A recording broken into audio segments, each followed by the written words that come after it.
This is project 2.4 I2C data logger.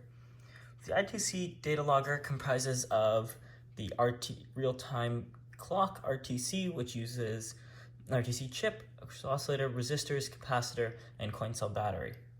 Then we have the TC74 temperature sensor, and lastly the 24LC256 EEPROM. That is 256 kilobytes of data.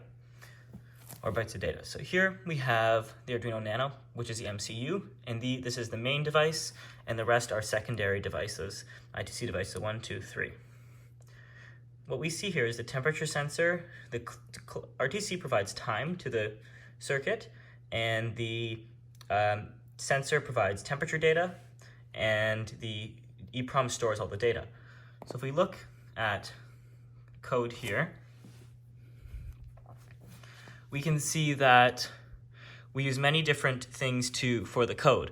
So first, quick run through of the code. We define everything. We set ints for the time.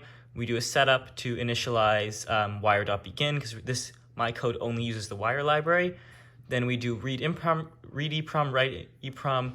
We get all the information, set the square wave, then set something that uploads all 8 bytes, because we want to shift 8 bytes shift 1 byte for every data, so 8 bytes total because there's 8 variables of data, and then the loop function.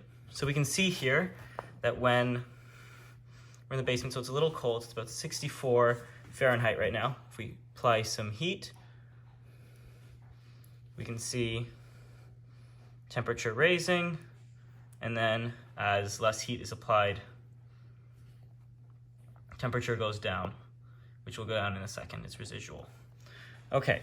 Next, we have data logger read, which basically does the same things, but reads all the data on L8 addresses.